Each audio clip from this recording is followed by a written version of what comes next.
N1 live का हिमाचल दौरा जारी है और हम पहुंचे हुए हैं धर्मशाला से। अब तक हम इससे पहले भी यहाँ की स्टोरीज़ करते रहे हैं, यहाँ की खबरों के बारे में आपके साथ बात करते रहे हैं और आज मेरे साथ मौजूद हैं धर्मशाला से युवा विधायक विशाल नहरिया। विशाल नहरिया भारतीय जनता पार्टी के विधायक हैं। 2019 में जब बाई इलेक्शन यहाँ पर हुआ, किशन लाल कपूर जो यहाँ पर एमएलए थे वो लोकसभा में चले गए, तो उसके बाद बाई इलेक्शन हुआ और तब विशाल नहरिया यहाँ पर विधायक बने। और सबसे बड़ी बात यह है कि जिस मार्जिन से किशन लाल कपूर जीते थे उससे कहीं ज़्यादा मार्जिन से वो जीत कर आए हैं। युवा विधायक हैं, आप खुद देख सकते हैं। तो बात करते हैं उन्हीं से। विशाल जी, सबसे पहले तो आपका हमारे N1 लाइव में बहुत बहुत स्वागत। हम काफ़ी समय से, पिछले 2 दिन से तो आपके इस एरिया में घूम ही रहे हैं और आज आपके साथ मुलाकात करने का हमें मौका मिल रहा है। धर्मशाला में कई तरह की एडवांटेजेस भी हैं, यहाँ पर दिक्कतें भी हैं। आपके मुंह से मैं सुनना चाहूँगा कि आपका ये जो 3 साल का यहाँ का ये अनुभव जो रहा है एक एमएलए के तौर पर, वो कैसा रहा है? सबसे पहले तो आपका बहुत बहुत धन्यवाद और आपका स्वागत भी कि आप धर्मशाला आए हैं इस देवभूमि में। मैं आपका अभिनंदन करता हूं और अच्छा प्रश्न आपने पूछा है। एक अच्छा अनुभव पिछले 3 वर्षों में विधायक के तौर पे यहाँ धर्मशाला के बीच में रहा है। धर्मशाला के स्थानीय लोगों का बहुत आशीर्वाद रहा है। उनके आशीर्वाद से मुझे विधायक बनने का अवसर मिला और विधायक बनने के बाद उनके साथ मिलकर इस धर्मशाला में कुछ नए रचनात्मक काम करने की दिशा में एक शुरुआत की थी और उसमें बहुत कामयाब हुआ। बहुत सारा आशीर्वाद धर्मशाला के स्थानीय निवासियों का मिला और जो एक सोच हमारे पार्टी संगठन में रहती है, राष्ट्र विचारधारा रहती है, इसके साथ साथ में जो पार्टी में एक एजेंडा रहता है, देश को विकास के पथ पर ले जाना हमारे शीर्ष नेतृत्व में रहता है। उनके मार्गदर्शन में, उनके दिशा निर्देश में हमने धर्मशाला में काम करने का प्रयत्न किया है और मुझे खुशी इस बात की है कि धर्मशाला वासियों का सारी चीज़ों के ऊपर बहुत सारा आशीर्वाद मिला और उनके साथ मिलकर हम लोगों ने धर्मशाला में ये डेवलपमेंट के काम किए हैं। विशाल जी, क्या है कि अभी तक हालांकि ये तो लगभग तय है कि आपको यहाँ से उम्मीदवार बनाया जाएगा, लेकिन आधिकारिक तौर पर अभी इसकी घोषणा नहीं हुई है और इस बार समय भी जो है वो बहुत कम मिलने जा रहा है। 17 तारीख से नॉमिनेशन शुरू होंगी और उसके बाद 12 नवंबर को इलेक्शन भी होगा, तो काफ़ी आपके लिए ये टाइट स्केड्यूल रहने वाला है। तो किस तरह से आपका कैंपेन चलेगा इस दौरान? देखिए, टिकट का सबसे पहले जो विषय प्रश्न आपने बात करी है, टिकट का चयन करना पार्टी का शीर्ष नेतृत्व का विशेष अधिकार है। लेकिन हम मानकर चलते हैं कि आपको यहाँ से टिकट मिलेगा। देखिए, ऐसा है, मैंने आपको बताया कि शीर्ष नेतृत्व तय करता है। मुझे अवसर मिलेगा तो मेरा सौभाग्य होगा और धर्मशाला वासियों के साथ मिलकर चुनाव लड़ेंगे।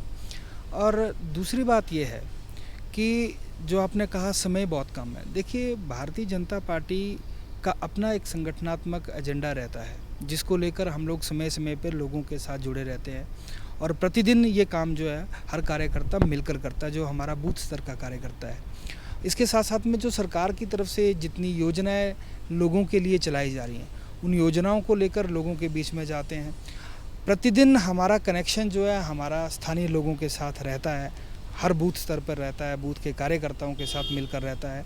तो भारतीय जनता पार्टी के लिए समय जो है वो दिक्कत नहीं है। निश्चित तौर पे पार्टी का कार्यकर्ता एकजुटता के साथ चुनाव लड़ेगा और चुनाव जीतेगा।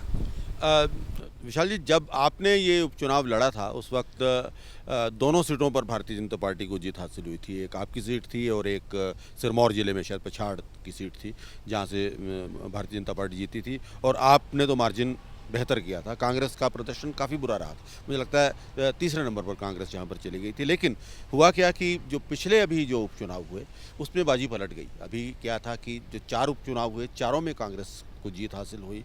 तो आपको नहीं लगता कि अब जो एंटी इनकम्बेंसी फैक्टर है, जो कि आज से 3 साल पहले नहीं था, वो इस समय है और आपकी जो राह है वो काफ़ी जो है वो मुश्किल रहने वाली है? देखिए, किसी भी चुनाव के जब परिणाम निकल कर आते हैं और वहाँ पर जो जीत और हार होती है वे जनता के हाथ में होती है। और अगर मेरी तरफ से बात की जाए, अगर मैं इस सारे विषय का आंकलन करूं तो मुझे लगता है कि किसी भी जीत और हार का एक कारण नहीं होता है, वहाँ पर अनेक कारण होते हैं और जिस चीज़ को पार्टी ने अपने लेवल पे एनालाइज़ किया, सभी कार्यकर्ताओं के साथ मिलकर किया है, चर्चा हुई है और स्वाभाविक है कि उन सारे विषयों के ऊपर जहाँ पर कमियाँ रही उसके ऊपर हम लोगों ने पिछले 1-1.5 वर्ष से काम किया है, उनमें सुधार भी किया है। और आप देखिए कि आज अन्य राज्यों में भी चुनाव हो रहे हैं, वहाँ पर भी आप परिणाम देखेंगे तो भारतीय जनता पार्टी के हित में हुए हैं और लोगों ने फिर से सरकार के ऊपर विश्वास किया और भारतीय जनता पार्टी की पुनः सरकार बनाई। इसका सबसे बड़ा कारण ये था कि सभी राज्यों में जो भारतीय जनता पार्टी का नेतृत्व जहाँ पर है, वहाँ पर ईमानदारी के साथ जो है लोगों के लिए काम किया गया है और ईमानदार नेतृत्व हमारे हिमाचल प्रदेश में मिला, जिसने लोगों के बीच में जाकर लोगों के लिए काम किया है। तो मुझे लगता है कि इन सारी चीज़ों के ऊपर स्वाभाविक या पूरा आंकलन जो है वो संगठन की तरफ से किया गया है, सरकार की तरफ से किया गया है और पार्टी अब जो है नए एजेंडे के साथ जो है चुनाव लड़ने वाली है। एक एजेंडा तो हमारा रहता है कि हमारा राष्ट्र जो है वो सबसे पहले है, राष्ट्र की एकता के लिए हम लोगों को काम करना है, वो केंद्र की सरकार माननीय मोदी जी के नेतृत्व में हो रहा है और जितना सहयोग हिमाचल प्रदेश से माननीय मुख्यमंत्री जयराम ठाकुर जी से मिला है वह सच में ही अतुलनीय है और डेवलपमेंट की तरफ आप देखेंगे तो ऐतिहासिक निर्णय, ऐतिहासिक काम जो है हिमाचल प्रदेश में माननीय मुख्यमंत्री जयराम ठाकुर जी ने किए हैं। इन सारी चीज़ों को ध्यान में रखते हुए निश्चित तौर पर लोग जो है हमारा साथ देंगे। और दूसरी बात रही देखो चैलेंजेस की, तो मुझे लगता है कि जब भी कोई चुनाव आते हैं तो वहाँ पर स्वाभाविक है कि मौके के अनुसार वक्त के साथ जो है चैलेंजेस होते हैं, जिसके लिए हर कार्यकर्ता जो तैयार रहता है। हम लोग पहले भी ऐसे दौर से निकल कर आए हैं जिस दौर में भारतीय जनता पार्टी के पास कार्यकर्ताओं की कमी थी और उस दौर से निकलते हुए हमारे 2 लोगों ने, महान पुरुषों ने इस पार्टी के लिए नींव रखने का काम शुरू किया था और आज ये विशालकाय जो रूप भारतीय जनता पार्टी बन चुकी है। आज अनेकों राज्यों में हमारी सरकार है। निश्चित तौर पे हम लोग सारे चैलेंजेस को, इन सारी चीज़ों को जो है सामूहिकता के साथ पूरा करते हुए पार करेंगे। ये मैं सवाल इसलिए भी पूछ रहा था कि अब कई तरह की जो हैं समस्याएं लोगों को यहाँ पर, जैसे कल ही हमने यहाँ पर एक कार्यक्रम किया, उसमें हमारी काफ़ी लोगों से मुलाकात हुई। उसमें एक जो मुद्दा उठाया गया वो स्मार्ट सिटी प्रोजेक्ट का था। कहा गया कि स्मार्ट सिटी प्रोजेक्ट में बहुत सारा पैसा यहाँ पर आया, लेकिन वो कहाँ लगा ये बिल्कुल नज़र नहीं आ रहा है। जो शहर की समस्याएं हैं वो ज्यों की त्यों बनी हुई हैं। स्मार्ट सिटी बनाने के नाम पर कुछ भी यहाँ पर नहीं हुआ। उसके बारे में आप बताइए। शायद वह खुली आंखों से नहीं देख पा रहे। आज शहर में आप देखिए धरातल पर काम दिखना शुरू हुए हैं और जब से मैंने बतौर विधायक यहाँ पर सेवा करना शुरू की थी धर्मशाला के लोगों के आशीर्वाद से, उस समय के बाद ये जो धर्मशाला के बीच में स्मार्ट सिटी के प्रोजेक्ट जितने भी काम था उसको सारा को धरातल में एग्जीक्यूट करवाया है। आज प्रैक्टिकल आप देखिए कि हमारे बहुत सारे जो वॉकवेज़ हैं उनको हम लोगों ने अच्छी इंटरलॉकिंग टाइल्स के साथ कनेक्ट किया है। आज धर्मशाला में हम लोगों ने जो इलेक्ट्रॉनिक बसेस का उनका ट्रायल कंप्लीट करके उनको परचेजिंग उनकी कंप्लीट करवाई है, वह जनता को समर्पित कर रहे हैं। अच्छे बस स्टॉप्स, सबसे बड़ी बात यह है कि लोगों को बेहतर ट्रांसपोर्टेशन फैसिलिटी देने के लिए अच्छे बस स्टॉप्स वहाँ पर लगाए गए हैं। अब वहाँ पर उनके साथ में शौचालय का निर्माण हम लोग करने जा रहे हैं। एलईडी लाइट्स को लेकर मैंने अक्सर यहाँ पर बातचीत करी है और उस विषय में हम लोगों ने हमेशा जनता के लिए ये चाहा कि हर गली को, हर सड़क को हम लोग स्मार्ट एलईडी लाइट के साथ कनेक्ट करेंगे। उसका काम जो है बहुत तेज़ी से शुरू हो चुका है, जगह जगह पे उसके पोल लगना शुरू हो चुके हैं। इसके साथ में आप देखिए कि बहुत सारा स्मार्ट सिटी का पैसा जो है वो प्रोजेक्ट के माध्यम से हमने बाइफरकेट किया था, अलग अलग डिपार्टमेंट्स को दिया। उन डिपार्टमेंट के माध्यम से हम लोगों ने कंस्ट्रक्शन का काम कंप्लीट करके जनता को समर्पित किया है और अधिकांश कार्यों को आप देखेंगे तो उनका फाउंडेशन भी भारतीय जनता पार्टी के नेतृत्व में रखा गया मुख्यमंत्री जयराम ठाकुर जी के सहयोग से और अधिकांश उसमें से जो है उनका इनॉग्रेशन भी करके जो है जनता को समर्पित कर दिया गया है। इसके अलावा विशाल जी, आपका जो ये क्षेत्र है अब विंटर कैपिटल भी है हिमाचल प्रदेश की, बड़ी संख्या में यहाँ पर कर्मचारी हैं, सरकारी कर्मचारी हैं और सरकारी कर्मचारियों का वैसे भी हिमाचल में काफ़ी दबदबा रहा है। चुनावों में उनकी भूमिका बहुत अहम रही है, लेकिन इस बार कर्मचारी आपसे नाराज़ नज़र आ रहे हैं। ख़ास तौर पर जो मुद्दा ओपीएस का है, ओपीएस को लेकर लगातार वो अनशन कर रहे थे, आंदोलन कर रहे थे और दूसरी पार्टियाँ इस मुद्दे को लेकर उनके साथ वादे कर रही हैं। तो आपको नहीं लगता कि ये भी आपको नुकसान होने वाला है इस बार? देखिए, कर्मचारी किसी भी राज्य की जो रीढ़ की हड्डी है। स्वाभाविक है कि कर्मचारी एक अहम भूमिका जो है अपनी अलग अलग विभागों में निभाता है और सरकार का एक अच्छा तालमेल होने के बाद ही जो है हम लोग जनता के लिए जितनी भी योजनाएं हैं, चाहे कार्य हैं, वो सारे वहीं से एग्जीक्यूट होते हैं।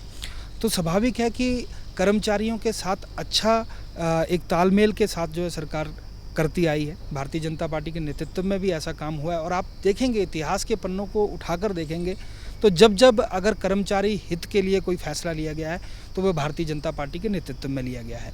आज की डेट में कुछ पॉलिटिकल इश्यूज़ जो है वो खड़ा करना जो है वो कांग्रेस का काम शुरू से रहा है। अब देखिए कि लंबे समय आप देखेंगे कि कांग्रेस ने देश और प्रदेशों में राज किया। आज अपने ही किए हुए कामों के ऊपर जो है वो खुद प्रश्न खड़ा कर रहे हैं, तो अपने नेतृत्व के ऊपर वो प्रश्न जो है वो खड़ा कर रहे हैं। तो मैं आपको एक बात बताऊं, अगर कल की डेट में अगर ओपीएस का कोई समाधान निकल कर आएगा तो निश्चित तौर पे प्रधानमंत्री मोदी जी के सहयोग से और माननीय मुख्यमंत्री जयराम ठाकुर जी के सहयोग से जो है हम लोग ओपीएस का समाधान निश्चित तौर पर लेकर आएंगे।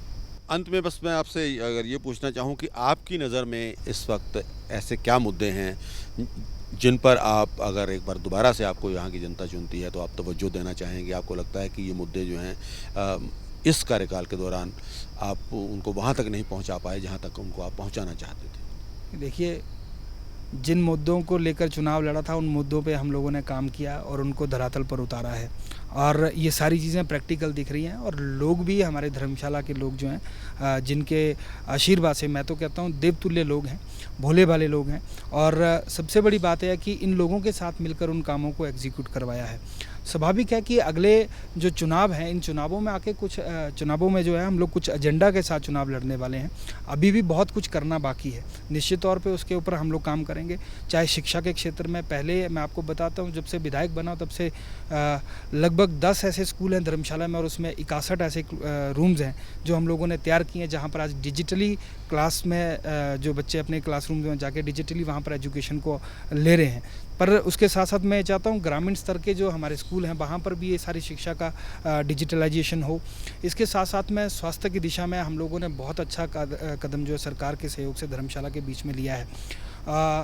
आने वाले समय में मुझे लगता है कि टूरिज़्म एक ऐसा ज़रिया है जिसको हम लोग सेग्रीगेट करके यहाँ पर डेवलप किया जा सकता है, जिसमें रोज़गार और स्वरोजगार जो सेल्फ एम्प्लॉयमेंट भी वहाँ पर अच्छे तरीके से जनरेट किया जा सकता है।